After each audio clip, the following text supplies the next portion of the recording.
제자 중 여럿이 듣고 말하되 이 말씀은 어렵도다. 누가 들을 수 있느냐? 한데 예수께서 스스로 제자들이 이 말씀에 대하여 수군거리는 줄 아시고 이르시되 이 말이 너희에게 걸림이 되느냐? 그러면 너희는 인자가 이전에 있던 곳으로 올라가는 것을 본다면 어떻게 하겠느냐? 살리는 것은 영이니 육은 무익하니라. 내가 너희에게 이른 말은 영이요 생명이라. 그러나 너희 중에 믿지 아니하는 자들이 있느니라. 이는 예수께서 믿지 아니하는 자들이 누구며 자기를 팔 자가 누구인지 처음부터 아심이로라. 그러므로 전에 너희에게 말하기를 내 아버지께서 오게 하여 주지 아니하시면 누구든지 내게 올 수 없다 하였노라. 그때부터 그의 제자 중에서 많은 사람이 떠나가고 다시 그와 함께 다니지 아니하더라. 예수께서 12 제자에게 이르시되 너희도 가려느냐? 시몬 베드로가 대답하되 주여, 영생의 말씀이 주께 있사오니 우리가 누구에게로 가오리이까? 우리가 주는 하나님의 거룩하신 자이신 줄 믿고 알았사옵나이다. 내가 너희 12를 택하지 아니하였느냐? 그러나 너희 중에 한 사람은 마귀니라. 이 말씀은 가룟 시몬의 아들 유다를 가리키심이라. 그는 12 중에 하나로 예수를 팔 자로라.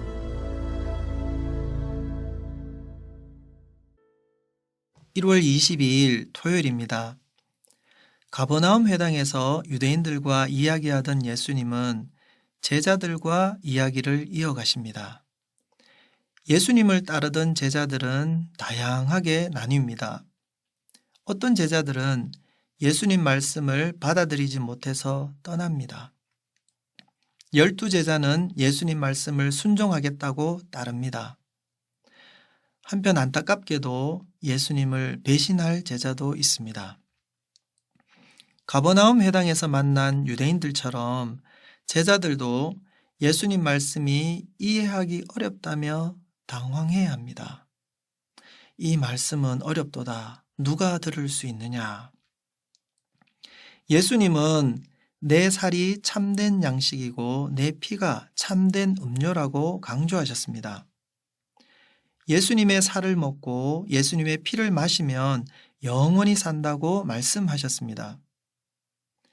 예수님 말씀에서 율법이 금하는 살인, 식인, 피채 먹기 등을 떠올리게 되니 받아들이기가 힘들었을 겁니다.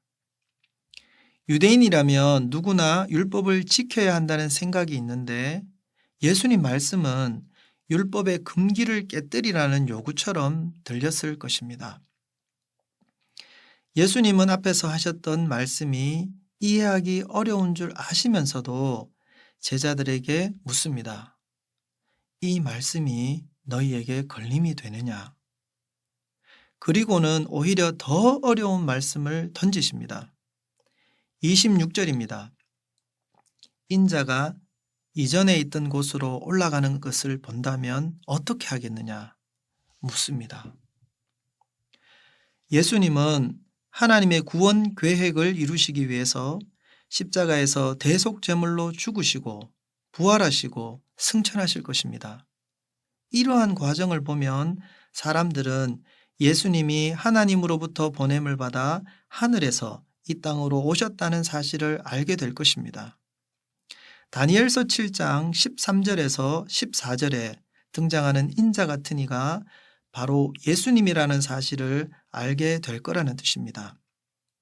그러나 아직은 이런 진리를 깨달을 제자가 아무도 없음을 예수님도 다 아십니다.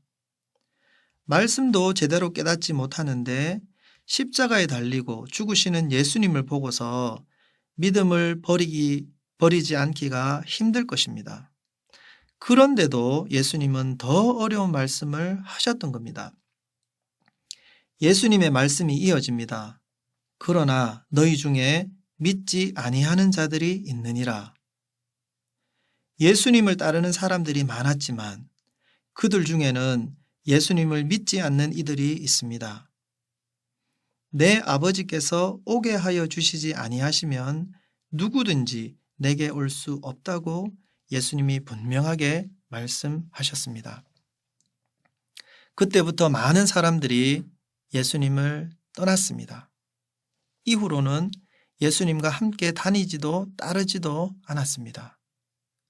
예수님은 처음부터 믿음이 없는 자가 누구인지, 심지어 자신을 팔 자가 누구인지도 아셨습니다. 오병이어의 기적을 경험했던 무리들은 욕심을 버리지 못했습니다. 가버나움의 유대인들은 선입견을 버리지 못했습니다. 제자들 중에 몇몇은 자기 나름대로 가졌던 강력한 메시아에 대한 기대를 버리지 못했습니다. 이런 다양한 이유로 예수님 곁에 있던 많은 사람들이 예수님을 떠났습니다. 따르던 많은 무리가 떠나는 모습을 보시면서 예수님이 12 제자에게 묻습니다. 너희도 가려느냐? 떠나거나 진심으로 예수님을 따르거나 둘 중에 하나를 선택해야 합니다. 중간은 없습니다. 예수님의 질문에 베드로가 대답합니다.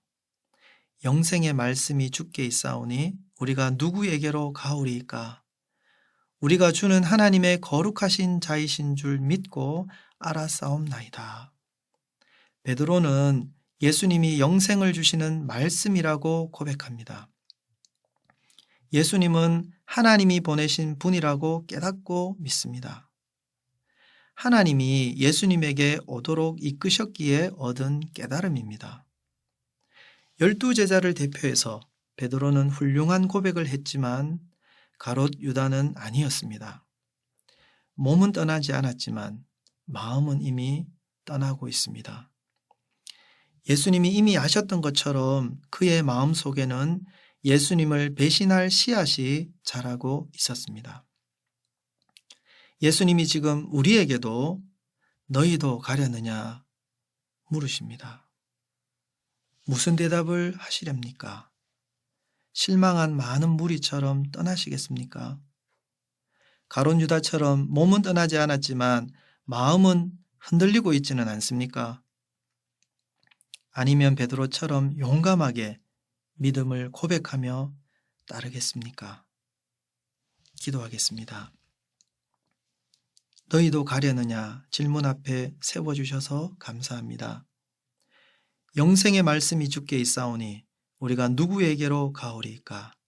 대답한 베드로처럼 예수님 앞에 남게 하옵소서.